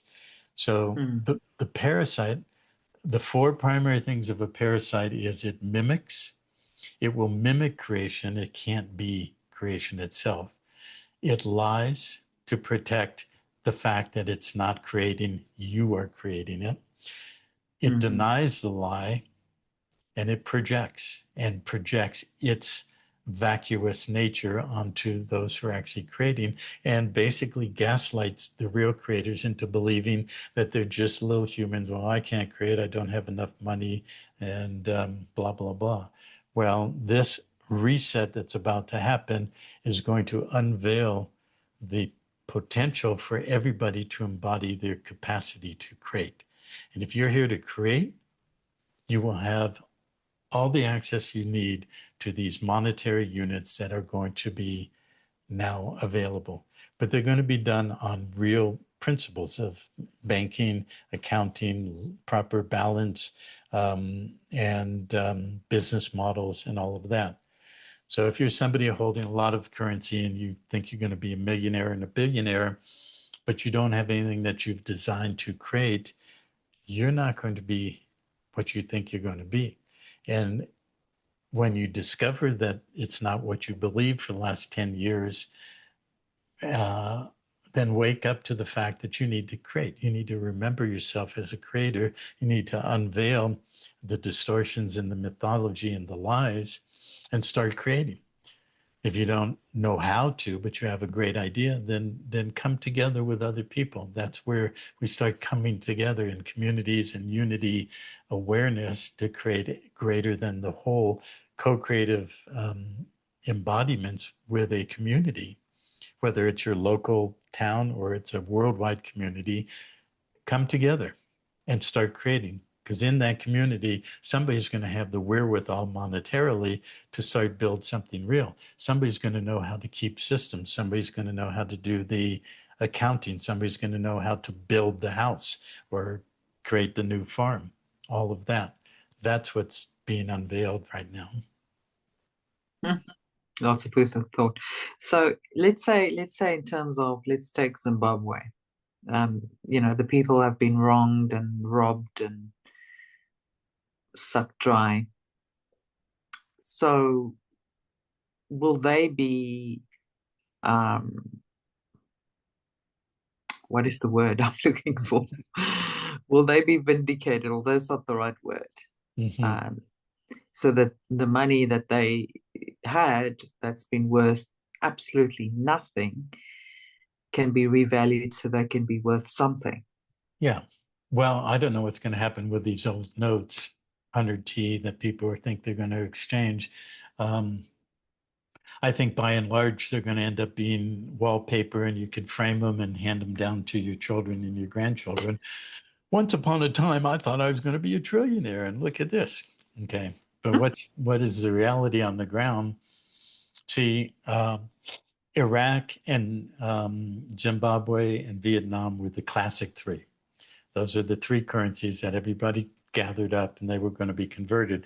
But each one of them was tied to a cabal controlled system that was tied to the invasion of Iraq in '03, the building of the Green Zone and that Babylonian, the resurrected Babylon. And so the Iraqi dinar was collapsed right away. It was worth nothing. It couldn't be exchanged internationally. Then the United States Congress passed an act that said that U.S. citizens could buy and own dinar. So that started around somewhere between '04 and '06. And the first time we, bought dinar was '07. So we were in on it pretty much right near the beginning. And it was the same thing. Buy this dinar, it's going to be revalued. And it was literally then, first time we bought some Iraqi dinar was in May of 2007. And we literally, by the guy who told me to buy it and told me where to buy it, he said, you better buy it quick because it's going to revalue any day now. So that was 18 years ago. Um, and and then it evolved. It evolved into Reno, Nevada. Wells Fargo Bank was the primary bank that was going to be the point of conversion and distribution. And the story that had the most credibility was that we would exchange. We'd be able, everybody who had it could go to Reno or its extensions and be able to exchange it. But Wells Fargo would aggregate all of that dinar, would turn it over to the United States Treasury, which in turn would issue new US dollars that people would get and they'd be able to spend and be in circulation. And then the United States government had an agreement with Iraq that it would give all of that dinar, billions, trillions, quadrillions, to the country of Iraq, that it would then bind or bond the oil production out of Iraq for the next 30 years. And, and I've described midterm notes, how they did that in the Ponzi scheme, the 10 years and the new Kuwaiti dinar for 10 years. Well, it was the same thing, but this time it was going to be 30 years. And if you look at how the banking system set up, 30 years is the maximum time frame for a note or a mortgage obligation. And there's short ones, MTN or midterm note is 10 years. That's why they call it midterm as opposed to long term.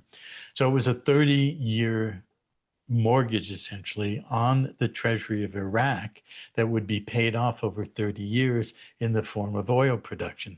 So that would assure the United States would control all the oil or a lot of it coming out of Iraq for the next 30 years after the so-called RV or revaluation. But which part of Iraq and which part of the United States? The cabal, the deep state, they controlled it then. Where did China come in? China, by this point, owned about 35 or 38% of Wells Fargo. What part of China? The CCP, Communist China. So it was a cabal setup. Okay. And the patsies or the dupes were the American public and then eventually around the world who were just buying the dinar and believing, okay, we're going to be able to exchange, and I was one of them. I totally believed that. I had the benefit of understanding the Kuwait system as I described, because that was going on for me in 2004. So I learned a lot and I had a lot more experience going back into the 90s with the farm claims and everything else that we were doing in the 90s and early 2000s. But that was a credible explanation, made sense. Okay, what I didn't really have the clarity to understand was it was the deep state cabal that was setting it up and controlling it. It was just going to be their ability to reset that. And then they would bring it back to Babylon in the green zone in Baghdad, which would be the new Iraqi treasury that would interlink with all of the treasury systems in the world.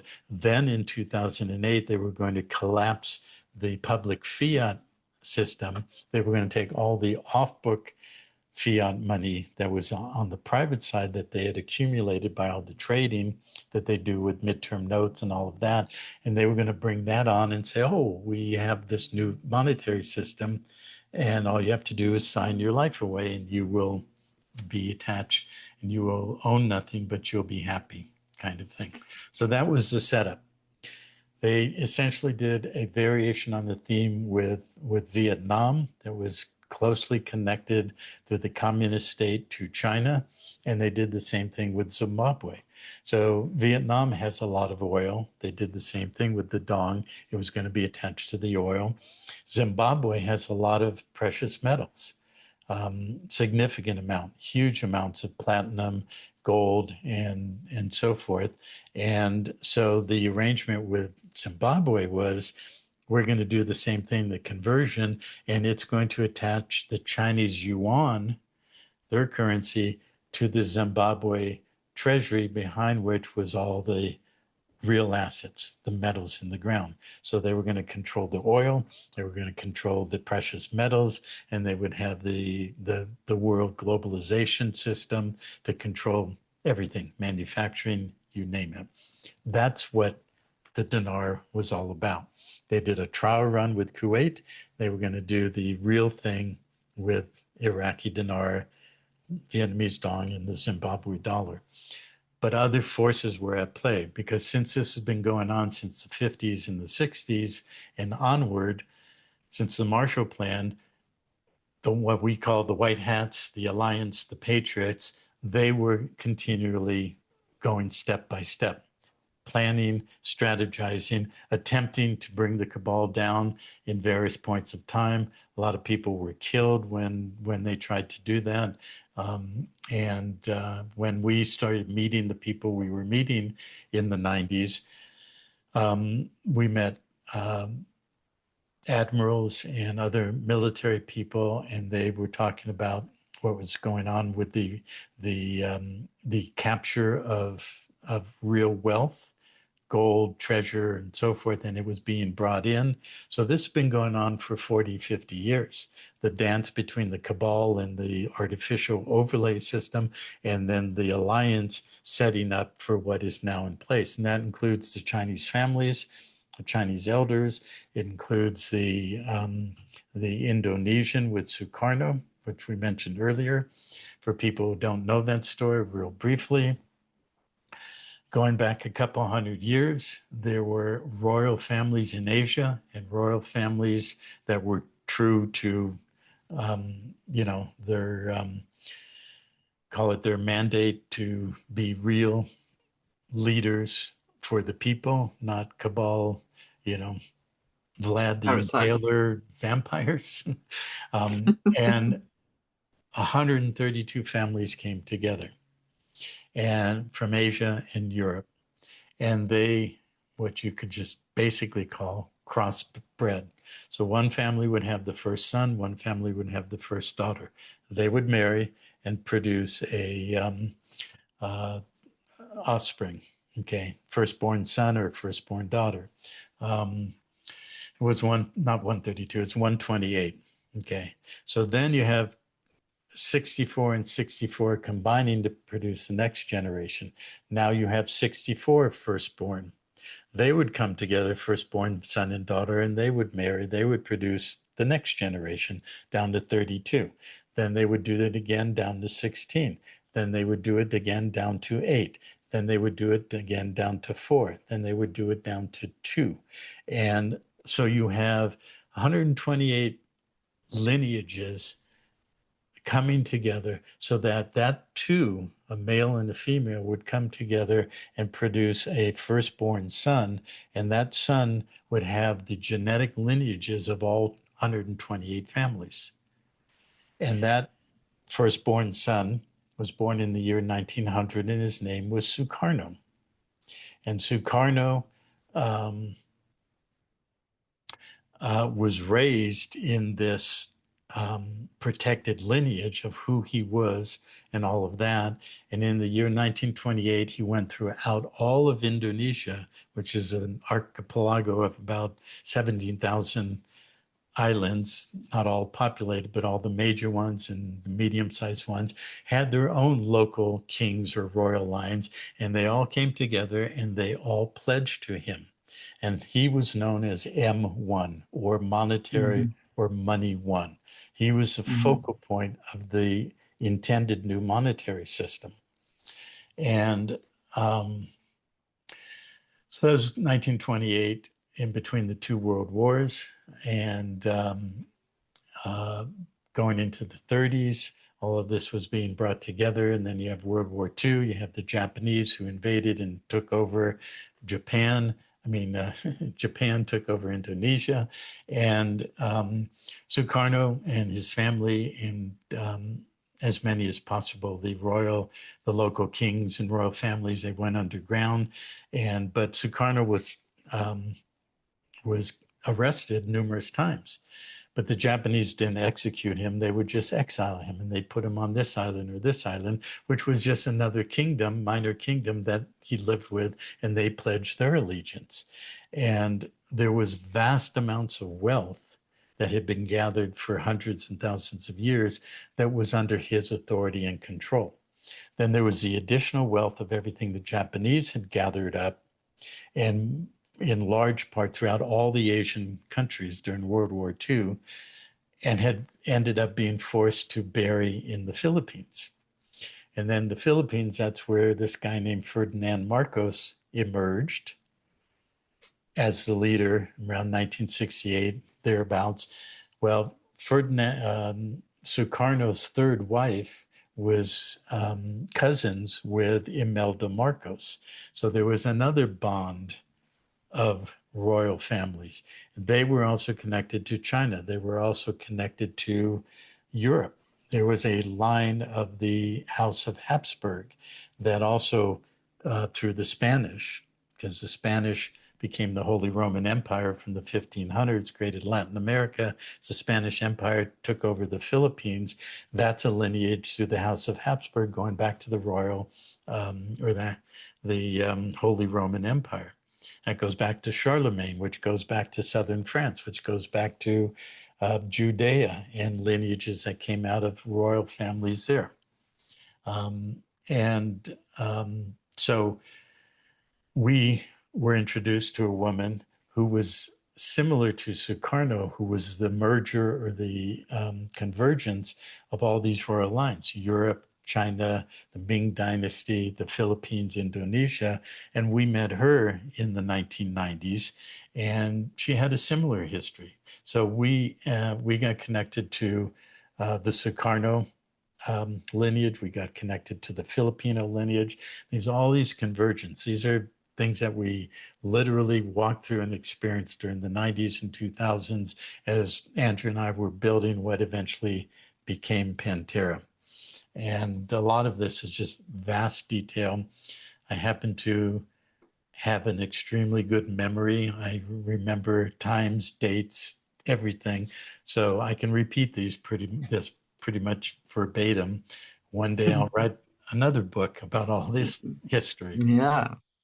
It's quite extraordinary, and I'm just kind of touching on the surface. But this is what I mean when I say we were immersed in being right in the center of all these converging points of history, having to do with ancient lineages, genetic lineages, royal families, you name it, the monetary aspect, the treasury of real treasure, this real wealth.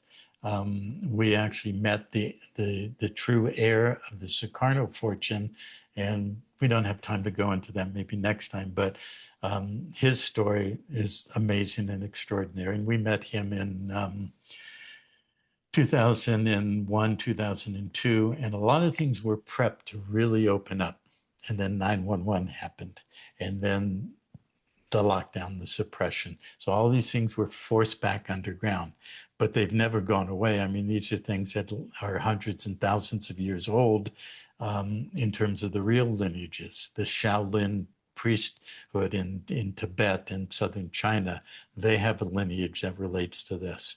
We interacted with this man, Ivan, that I mentioned too. He introduced us to some real interesting key links in when I used to go to Hong Kong all the time. So, but all of this was convergent. This is the real world treasure, the inheritance of the world that's been accumulated through all of these converging lineages that has been protected even through the 20th century. And the history of the 20th century between the world wars and the Vietnam War and the wars in the Philippines and Indonesia, what happened there. Sukarno was deposed in 1965 by a general called Suharto, who controlled Indonesia with an iron fist, real nasty guy for about 33 years. CIA backed and supported. So, but that's what will be the grounding, the foundation of this reset in a real monetization. So there's no money in the bank, which most people think, as we've talked about, money in the bank that they think is going to be suddenly there. And like, where did it come from? I don't know, but it's money and they're going to give it to us, or we're going to exchange one piece of paper for the other. No, this is real treasure that has now been through an alliance in the world, a treasury alliance, a monetary alliance, and a political alliance and a military alliance to finally defeat the real parasite that has infected everything in this world, that took the source connection, stem cell sort of universal creational capacity of real creator beings, living beings, you and I and many others watching this, that we allowed ourselves to be parasitically attached so that we would force the rot and the disease to the surface to wake up the masses. And in the awakening process, then we would reset a real system based on real treasure that the world has recognized universally for thousands of years. And that's what the real reset is. And that's what the new monetary system is based on once the military takes care of cleaning up the mess over the next weeks and months and probably years to come. And that's the wealth of the world that we're all going to be able to stand on to create a new reality and a new world. And that's real physical work. It's like hammer and nail, board and brick, building houses and schools and healing clinics and all the rest of it, so that the several billion people who have had nothing but are real beings who have been marginalized to the max, and you live in Africa and you know that better than most, that's the real work of the next 20 to 50 years. And that's the water that will lift all boats. Because as people have real,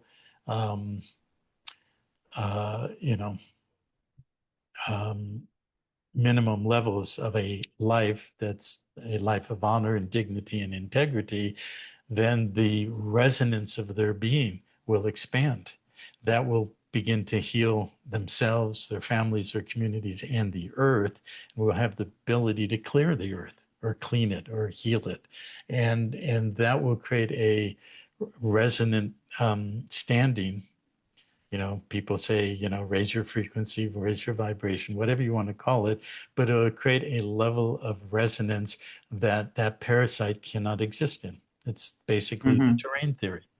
You know, you don't have, there's no such thing as a germ per se from outside. It's a parasite that we create out of the toxicity and the imbalance in our biology. It's the same on a world scale. We're going to raise the terrain and the immunity so a parasite cannot exist in our reality. That's what we're doing. That is so, yeah, you filled in a lot of gaps. I mean, I know a lot of the information that you shared, but you have a way of just really filling the gaps and tying everything together. which is incredible. Um, Gosh, we've been going for a while, but I just find this also fascinating. I mean, there's a lady in the Philippines that recently surfaced. Supposedly, she's the signatory of the Rodriguez Trust, which is she's basically the daughter of the Marcoses, but she was kind of hidden for a long time. What, do you know her name? I think she calls herself Princess Elizabeth. Okay. Uh, she's a Marcos, but the trust has the name of her mother, which is a Rodriguez. Anyway, I mean, I just, I didn't really buy into any of that, but I thought I'd just ask you. Yeah. Well, it's possible. I don't know about her. I do know about the woman that I've just mentioned. We haven't had any contact with her for like 20 years. I don't even know if she's still alive. She actually lived in London for most of her life. Um, but she was connected in the Philippines to what she called the guardians, which were families that were guarding the treasure that the cabal after 9/11 and they took over and with the different presidents, Aquino and others, Corazon, that they put in their puppets and so forth. But all of that treasure never really was accessed, so it's still there. Same with the connection that we had in Indonesia. There were families that had. Generation to generation had been guarding the treasure since the 20s when Sukarno went around and created these alliances and oaths of allegiance and so forth. And the people we were connected to, which was, we were dealing directly with the true male heir of Sukarno's fortune and Sukarno's daughter named Megawati, who became president in the late 90s. And that's when we were involved. But then 2001 happened. So it all fell apart. But there's vast amounts of treasure hidden throughout, and there are the appropriate, call them trustees or executors of that estate. And the only thing that's going to be allowed to work henceforward is that if a true guardian or executor of an estate, whether it's a national estate, Philippines, Indonesia, wherever, Zimbabwe, is doing it for the right reasons, for the people. And anything that's going to turn into another variation of what we've lived in our whole lives, it's just not going to happen. So when you ask about Zimbabwe, Zimbabwe, formerly known as South Rhodesia, and people don't know most people don't know the history. What was Rhodesia? Well, it was named after this guy named Cecil, Yeah, that Cecil John Rhodes, just another Cecil cabal Rhodes. player. And what we call Zimbabwe and Zambia was South and Northern Rhodesia. And Cecil Rhodes' commitment to the British Empire is he set up something called From Cape to Cairo. You familiar with that phrase? Yeah. And you live in the Cape Town, South Africa, Cairo, Egypt. And there was a line between those two and along the African Rift. And it went through, I guess, Botswana and South and North Rhodesia and Lake Victoria and all of that, all the way up to the Nile to Cairo. And that was the British Empire. That was the control of the backbone of controlling Africa, left, right, and middle, and controlling the wealth, the diamonds and the wood and the rubber and all the rest of that. And so that's what Zimbabwe was. And then they brought in their patsy, this Oxford educated African Zimbabwean named Mugabe, Robert Mugabe. And he did what's now being attempted to be done in South Africa, destroy the backbone of the economy and the livelihood of the people, which was the white farmers. And they successfully did that, as you know. Yeah. So I'm just repeating this for people who don't know, who's watching around the world and so forth. This is the history that, if you look at what's going on today in South Africa, it's just a repeat of what happened in Zimbabwe. But it was Mm-hmm. successful in Zimbabwe because that was, decades ago. He was able to get the people to kill the white farmers and force them out of the country. They took over the farms. They didn't know how to farm them, so the farms collapsed and they went into abject poverty so that China could come along and say, okay, produce this $100 trillion note, Zim dollar, and attach it to the Chinese yuan so that when the reset that we're going to control happens, we can control the real wealth of the land and screw the people. So in this current now true reset, that's not going to happen. So that the new alliance, the new treasury alliance worldwide will connect to the real sovereign treasury of every country, Zimbabwe, South Africa, you know, Sierra Leone and so forth. And that will be done in the same way. If you have a real economic social application of what's in your treasury now as sovereign solvent treasure or assets, you can issue a monetary issue for your domestic economy that has to go into building your country, building bridges and roads and farms and reforestation and all the rest of it, so that all the people will have the ability to rise as all boats rise with a rising tide. Fascinating. Yeah. Well, we should probably end this soon. I've just got one more question. Okay. So we spoke about Nasara. Do you still see Nasara Jasara actually rolling out globally? Because a lot of people say there are certain things that has to happen before this wealth redistribution can happen, including peace, no more wars, Yeah. including, debt forgiveness, all of Yeah. these bullet points Well, that the you answer is find yes. under. The answer is yes and no. I firmly, let's just use the word believe. It's based on a lot of knowing, a lot of knowledge, um, that those things will happen. There will be a debt forgiveness. In order to have a reset into a solvent, not a bankrupt monetary system, there can't be any debt. But all Hmm. the money that circulates, billions, trillions, quadrillions around the world, including the historical bonds, FRNs in my pocket or Rand in your pocket, and every currency on the planet, all the electronics, all the derivatives, they can't just be yanked and say, okay, no more debt. That would collapse the whole world system.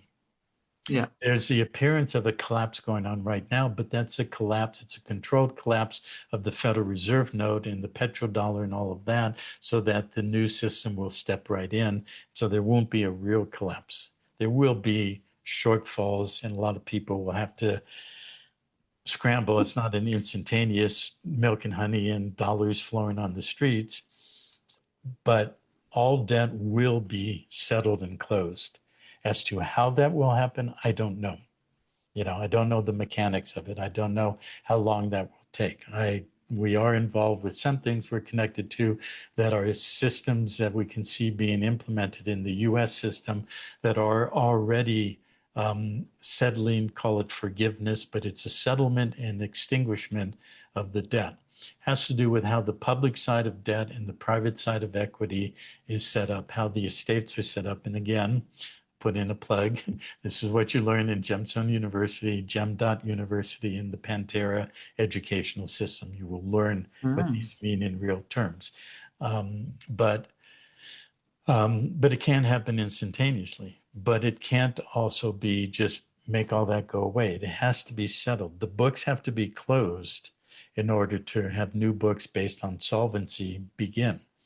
But the beginning will be sort of an instantaneous moment. How that will feather out over months and years for everybody, I don't know. I really don't know. Maybe in a month or two from now, I'll have more information. We can talk about it. But right now, that's where the yes and the no. Yes, I know that all debt will be resolved, but I don't know the mechanism or the time frame. Mm. So It, then, it, but then Nassar, you said, well, it has to be peace. Well, there's not going to be peace in the world instantaneously. There's a lot of military action that has to take place. A lot of stuff has to be cleaned up. A lot of the military things going on now are superficial. They're not as mm, intense or what yeah, appears in the media, whether that's yeah. Iran, Israel, Russia, Ukraine, Gaza.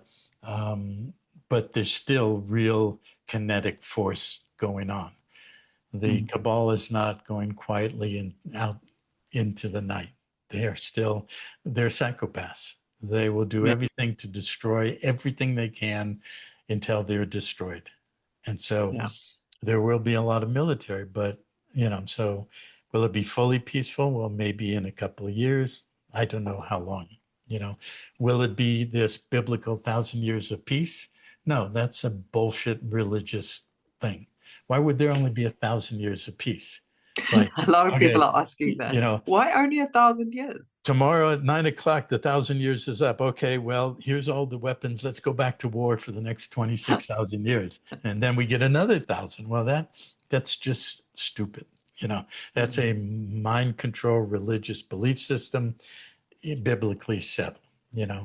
So, but that's up to the people. But that requires personal work, inner work, resolving your trauma, healing yourself. That's multi-generational. It's going to take generations to heal the trauma in this world. So peace is an ever incrementally building, expanding concept. More people heal themselves, that the more the world is at peace. You got 8 billion people, maybe less now, who have to heal themselves or their children. So it's generational, it's multi-generational. Yeah. So the original Nassar in early 1990s is a principle. It's not necessarily an act. That was a congressional act that was sealed. That's of the corporate Congress. The corporation doesn't exist anymore. There's a new republic now, and the countries of the world are entering a republic relationship to each other. So that's a corporate act. So to say national economic stabilization, blah, blah, blah, Nassar, global, Jassara, that's just a principle. It's not a specific thing. So yes, in principle, all those things will happen, but it's up to us to actually make them real and cooperate with, what's about to be begun. Yeah, there's so many moving parts. So, we can't have everything happen overnight, but it can start very soon, and it can get exponentially better very soon. And that is a beautiful thought to keep in mind. Wow, that was incredible information, and a few bombshells in there. But a lot to integrate and process. But wow, that was a wealth of knowledge. Thank you so much, Ken. And so, yeah, we will direct people to the Gemstone University. Yeah. So there's, just to repeat, gemstoneuniversity.org is our original university education. The application, become a member, is there. You can go on freedomabsolute.substack.com. You can go Freedom Absolute on YouTube, Gemstone University on YouTube. All of our primary websites, which is Gemstone University, gem.university, and PanTerraVita.org, all have a place where you can connect to becoming a member. And you can subscribe to Freedom Absolute as a non-paying subscriber or a paying subscriber. As a paying subscriber, then you are automatically opened up to have access to the first level of the education, which is now on gem.university. So I really encourage everybody who wants to go deeper and wider with all of this to become a member, and a lot of more detail and foundational work is there on everything I just described. I would strongly encourage that, because that's how we empower ourselves, right? Knowledge is power. So people don't have this aversion to learning about law, legal issues, or financial systems. They just want it done for them like it has been. Well, we can't go forward with that, because ignorance leads to just being another veil dropped over us without us even noticing. So it is important to empower ourselves to learn what we need to learn about the old systems and where we're going. So yeah, I would encourage people to really check out those websites. I'll leave the links below as well. And we're going to have to do a part 3. Well, we can go 3 through 12. Remember last time I said the first one was appetizer of a 12-course meal. So I really enjoy speaking with you. You really bring out a lot of all of this, and you've got a lot of your own background and what you built already. And so I very much look forward to more. We could keep doing this once a month or Yeah, whatever and keep let's. building and go from there. So absolutely. We'll see you soon. Fantastic. Well, thank you for all the hard work and the consistency, I would say, over 33 years of building what you have and just to keep going. I can imagine it has not been easy, but it's about to blossom into something really beautiful. Let's say a beautiful garden of knowledge and information that's going to carry us into the future. Yeah, for So sure. thank you for that. Sure. My pleasure.